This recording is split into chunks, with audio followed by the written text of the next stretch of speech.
Hello everyone, welcome back to Green Magic. This is part 9 of 10 in the card draw series. This one will be about sacrifice draw.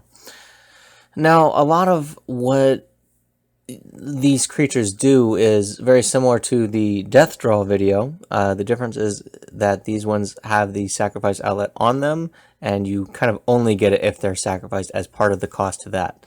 So whereas with the other one, you could sacrifice it to like an Ashnod's Altar, get the the 2 mana, and then the death trigger will draw, which will also draw you the card. This one, you have to sacrifice it to get the card draw. So if you were to instead choose to sacrifice it to an Ashnod's Altar, you would just get the 2 mana and you wouldn't benefit from it. And not that this is appropriate for the colors, but if you're doing like the Teysa death triggers trigger twice, that would apply to the death draw, not the sacrifice draw, because those happen on as part of sacrifice, not from them dying. So let's get right into it with Psychotrope Thallid. It is a 3 mana, including a single green. It's a 1/1 fungus. At the beginning of your upkeep, put a spore counter on it. Remove 3 spore counters from it to make a 1/1 green saproling token. And then you can pay 1 and sacrifice a saproling to draw a card. So this one is all about the saproling fungus tribal type thing. If you have ways to make a bunch of saprolings outside of this card, then you can always pay 1 mana, sacrifice 1, and draw a card. If this is like by itself, where you have to wait 3 turns, 3 upkeeps, to put 3 counters on them and then make 1 saproling, it's not going to get you very far ever. But there are at least a handful of decks that do care about saprolings or fungus, and this would go in one of those decks, and it would be the card draw of one of those decks. Next is Fungal Plots, 2 mana, including a single green. This one's an enchantment. You pay 2 mana, including 1 green. Exile a creature card from your graveyard. Create a 1/1 green saproling token, and then sacrifice 2 saprolings to gain 2 life and draw a card. Now this one could go into a lot of decks just for the graveyard hate. If you are looking to take care of an opponent's graveyard, any creatures that you think that they might recur, or otherwise, just get value out of, anything that may shuffle back into its owner's library, you can exile it before then to get rid of it. So for just 2 mana, you can do that and get a token out of it. But the reason why it's on this list is because you can sacrifice 2 saprolings to gain 2 life and draw a card. Again, this would be best utilized in a saproling or fungus deck, so that you have tons and tons of saprolings to then sacrifice and draw cards.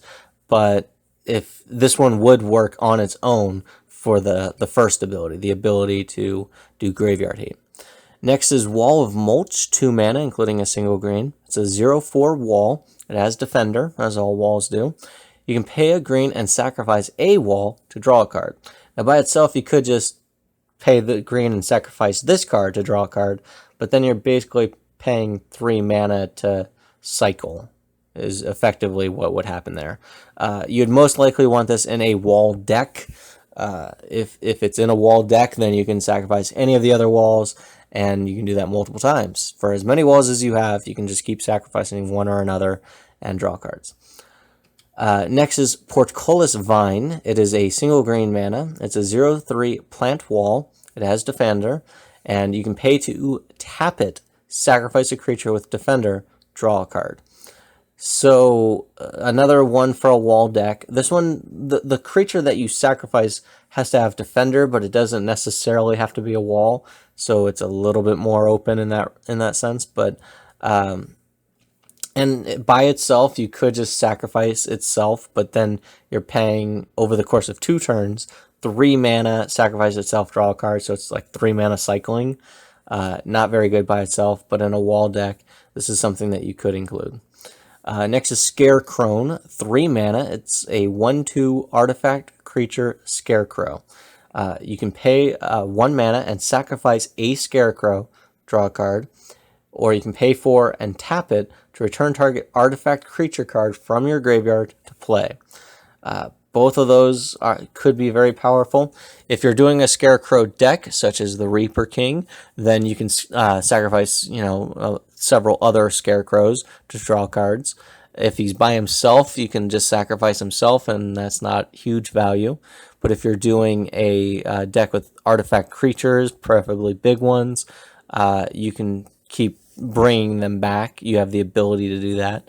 But the card draw is why it's on this list, and like the previous ones, it is most effective if it's part of a tribe, a Scarecrow tribal. The next couple of cards, I'm not really going to include too many other cards that basically do this on this list, but these two do stand out because they draw you more than one. It's Dreamstone Hedron. It's a 6 mana artifact. You can tap it to add triple colorless to your mana pool, or you can pay 3 and tap it and sacrifice it to draw 3 cards. So while most of what you would expect on this video to be about creatures that sacrifice, this one happens to be an artifact. It happens to be a mana rock. There are plenty of artifacts that will sacrifice and draw you a card, but since it's basically just one card replacing itself, I didn't want to include those. And a lot of the mana rocks that have that effect just draw you the one card, so I didn't want to include those. This card sees a lot of play, and for pretty good reason. The fact that it taps for triple mana makes it a pretty effective mana rock, especially if you have any kind of untapped shenanigans. If you're playing an artifact deck, if you're playing green, like mono green or heavy green, you're usually not going to play this. But if you do, it's something that you can include as both ramp and card draw potentially. So it can fulfill two purposes, and that is worth considering including in a deck, although in most cases I would not suggest it making the cut. And next is Hedron Archive. It's a 4 mana artifact. Tap it to add 2 colorless to your mana pool, or you can pay 2 and tap it and sacrifice it to draw 2 cards. Same as the previous one. I'm not going to include any other artifacts, especially mana rocks, that can tap and that can sacrifice and draw you a card. These two just stand out because it's 3 cards and then 2 cards, and they both see a lot of play in a ton of decks for pretty good reason. I think they're pretty good cards overall. Not generally something that you need in green for the purposes of ramp. Although if you do want to diversify your deck to protect yourself, if you don't want a bunch of mana dorks because you're afraid of board wipes, you want some aura, like the land auras, like a wild growth that'll make it tap for extra mana. If you want some of that, you want some artifacts, you want some ways to get extra lands like cultivates and stuff, maybe you just want to include it for that reason, or if you're playing a not too heavy green deck, or if you're just playing a very heavy artifact deck. Next is Carnage Altar, 2 mana, it's an artifact. Pay 3, sacrifice a creature, draw a card. So this is going to go in decks that already want to sacrifice creatures, and it's just a sack outlet, like a free sack, well, not a free sack outlet, it costs 3 mana, but it's an instant speed sack outlet that doesn't require tapping, so it's something that you always have access to, and it can draw you a card. So if you have ways to create a bunch of tokens and a bunch of mana, turn that into card draw. So if you already have 2 out of the 3 pieces that you need to go infinite, the infinite mana and infinite creatures or tokens, this will get you the card draw so that you can win the game. But if you're just using it for more generic value, I think it's too expensive at 3 mana and sacrificing a creature just to draw 1 card. So you would either really want to sacrifice creatures anyway, or you would want it to be the card draw piece to an infinite engine. Next is Culling Dais, 2 mana artifact. You can tap and sacrifice a creature to put a charge counter on this, and you can pay 1 mana and sacrifice this to draw a card for each charge counter on it.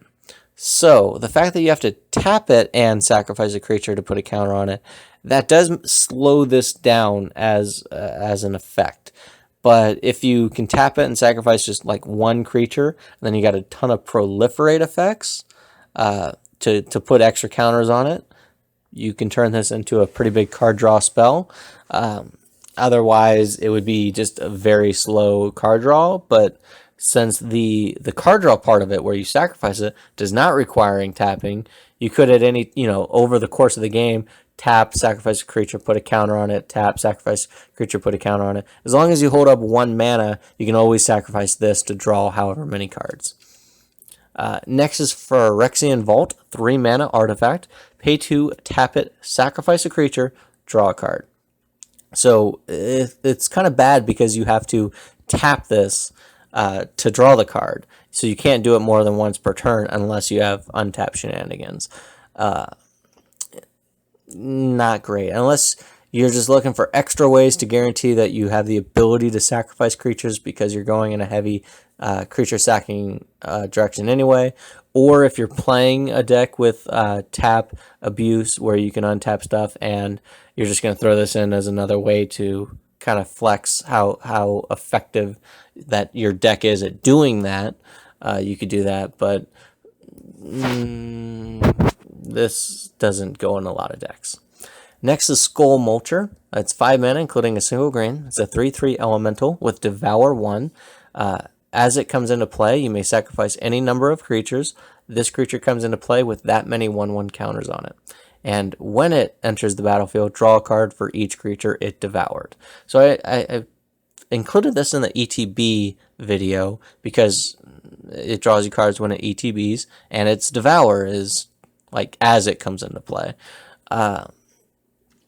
But this one very appropriately fits also with the sacrifice video because you have to sacrifice other creatures in order for him to draw you cards and get 1/1 counters.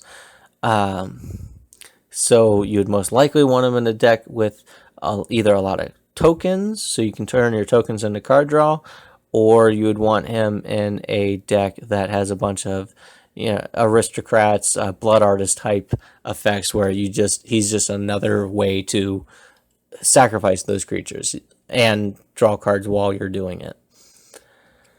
Next is Brass Secretary. It's 3 mana, 2/1 artifact creature.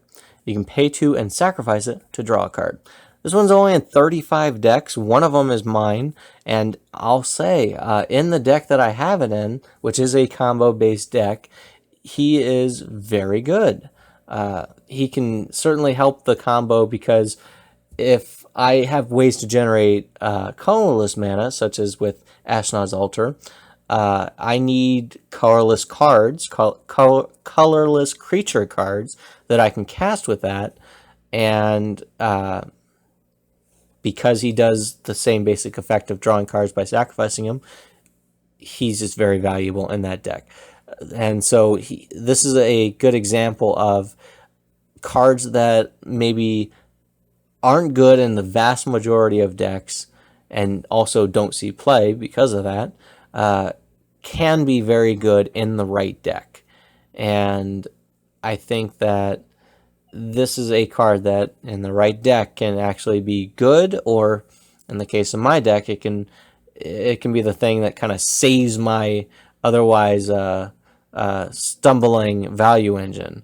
If my engine's about to falter, this card can actually give it gas again and save it in certain instances.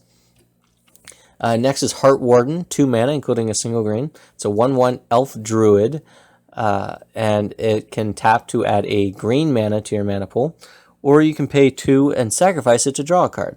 Now, considering that it is an elf, it should probably see a lot more play than it does.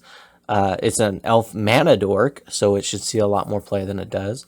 I know that there are a handful of 1 mana elves that'll tap for a mana, but there are a lot of 2 mana and a few 3 mana elves that tap for a green. So if the other ones are in a deck instead of this one, this one is probably strictly better than the other one. The other ones might be like a 1-2 or a 2-1 or something, but the fact that you are able to sacrifice this to draw a card can do a lot of good for you. Even in like one of my elf decks that don't care about sacrifice, they're not sacrifice based. I would, for the most part, rather have a body on the battlefield. Just the fact that he's able to, if I'm just desperate to draw one extra card to get my engine back online, or again with the elf synergies, if you have coat of arms or something else to where just having him on the battlefield if just having him in play, he's the equivalent of any other 2 mana dork. At the very least, he's going to have the same value as anything else, but potentially he can do just a little bit better. And if you're in a deck that wants to sacrifice stuff, here's something that you could consider including there. One funny thing, though, is for whatever reason, the H in his name isn't capitalized. I don't know why he's a lowercase Heart Warden. That's weird. Maybe Wizard knows. Next is Limestone Golem. It's a 6 mana, 3/4 artifact creature golem. You can pay 2 and sacrifice it. Target player draws a card. So this card is not in very many decks. And in the one deck where I would consider playing it, I chose not to because he just costs way too much. If you are willing to just throw him in, knowing that he won't be a very efficient card, but you could pull off a fun combo win. I know in that same Huatua deck that if I was to include him, I could generate infinite mana, recur him infinitely, and then I could keep sacrificing him to make one of my opponents draw cards and mill them out that way. There is the avenue to win a game with this card, and that to me is very exciting, because considering it's only in 5 decks, I'm going to just safely assume that none of those 5 people are using this card in that combo way, and never has this card won a game, ever. But it could. And in that deck, I absolutely could do it pretty easily. I'd probably also have 2 or 3 other win cons on board at the same time, but if I really wanted to, I could force this card to win. Next is Marker Beetles, 3 mana, including double green. It's a 2/3 insect. When it is put into a graveyard from play, target creature gets +1/+1 until end of turn, and then you can pay 2 and sacrifice it to draw a card. This is only in 9 decks, one of which is me, so I am 11% of this card's play in Commander. Again, the fact that it can sacrifice to draw cards in the right deck can benefit you. It's not something that you're going to put into very many decks. Your deck has to already care about the ability to sacrifice creatures and benefit off of them anyway, off of creatures dying. Like, if you get like a Dictative Karametra like on board, then you have this, you sacrifice it so that all your opponents have to sacrifice a creature, and you draw a card in the process. The giving another creature you control +1/+1 until end of turn shouldn't ever be relevant. I know that I could, recur this infinitely and buff up one of my creatures infinitely and then deal combat damage in that way, but it would be pointless to. So yeah, and if you were to not, do this repeatedly, if you were just to do it once, then just +1/+1 for a single creature till end of turn isn't going to be a huge deal. Next is Yavimaya Elder. This is a card that sees a ton of play. It is 3 mana, including double green. It's a 2/1 human druid, and when it dies, you may search your library for up to 2 basic land cards, reveal them, put them into your hand, then shuffle your library, and you can pay 2 to sacrifice it to draw a card. So usually the way people would play this card is you would sacrifice it. and the way that the triggers are ordered, if you don't already know, you sacrifice it as part of a cost, so the draw a card goes on the stack. He dies because you sacrificed him, so he goes to the graveyard, and that's when the dies trigger goes on the stack. That's when you search for the 2 land cards, put them in your hand, then the card draw will resolve afterwards. So you always search for the 2 lands first, then draw a card, if you didn't already know that. Yeah, this card is in a ton of decks. It's considered a green staple. I do think it's overrated in that regard. I don't see a need to put it in really any of my decks. It's in one, the one that cares about me sacrificing creatures. I'm sure I could include it in a lot of others just because it does provide value, and that's good. But it should not be the staple that it is. If you're doing it for... it doesn't ramp. It gets the lands to your hand. But it can either be mana fixing if you're in multiple colors, or it can just prevent mana screw, which is valuable in itself. And then the drawing, a single card is just a cantrip. It's not a huge deal. But basically you're paying 5 mana to draw 3, 2 of which have to be basic lands. That's overrated. That just is overrated. This would be worth including because if you have other effects, like when you cast a creature card, you draw a card. So you cast this, you draw off the other effect. Then you sacrifice it to get 2 lands and draw a card.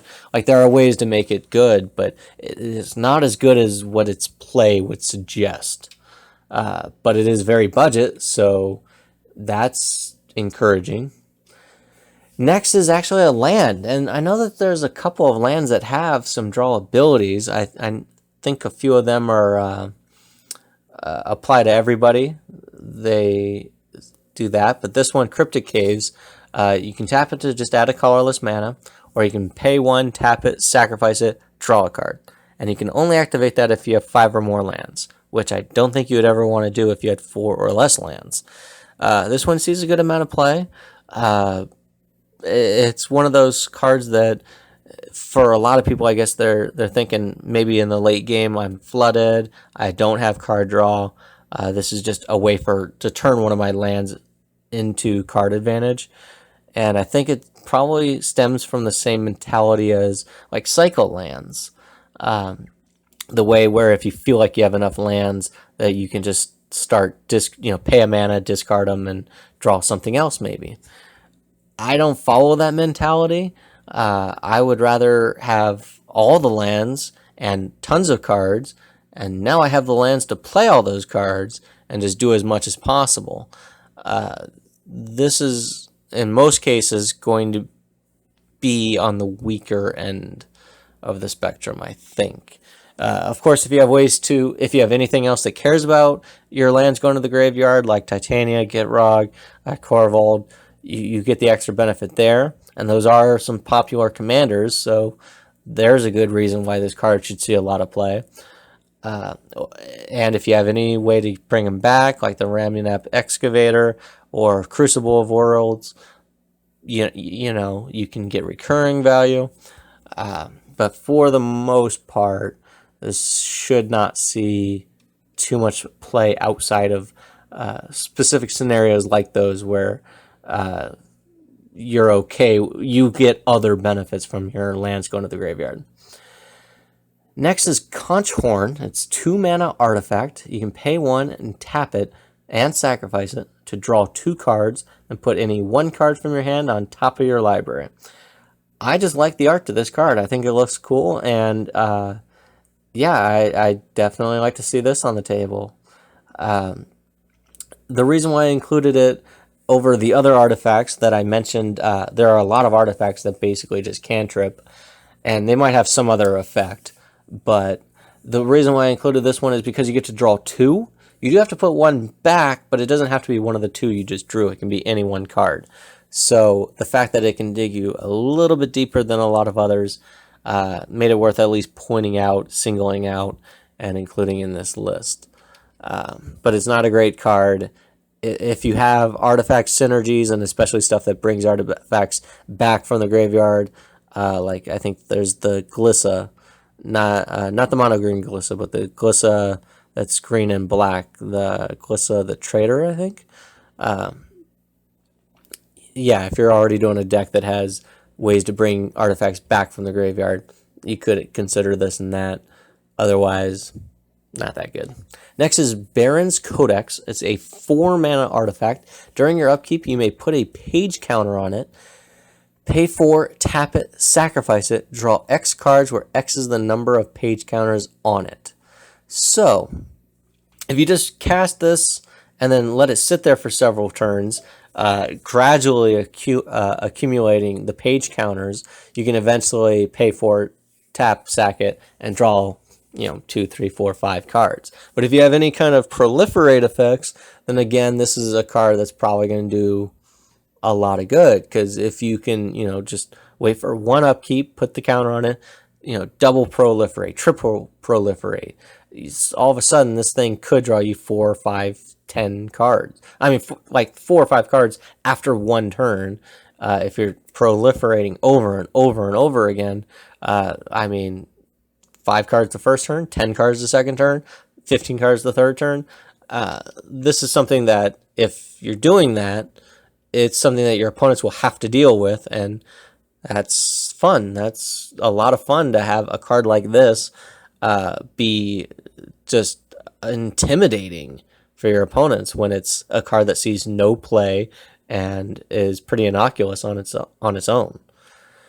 Next is Credit Voucher. It's a 2-mana artifact. You can pay 2 and tap it and sacrifice it. Shuffle any number of cards from your hand into your library, then draw that many cards. This feels like it should be a staple in Commander. This should probably come in like every pre-con, not necessarily as the most powerful card, but as a card that will get people out of trouble in most games. Unless you have just a bunch of tutors to get exactly what you need, and you're playing that kind of tutor-based combo deck, or you just have insane card draw where you can draw 70 cards in a turn and just do whatever you want. For most players and most decks at most power levels, you're going to have a handful of cards in your hand, and they may not be what you need. Either you're mana screwed or you're mana flooded, or maybe you have all answers and you have no way to progress your own board state, or you have nothing in your own board state and you just need to dig for answers. Whatever it is that you need and don't have, this can give you a good shot at doing something, and it's pretty cheap.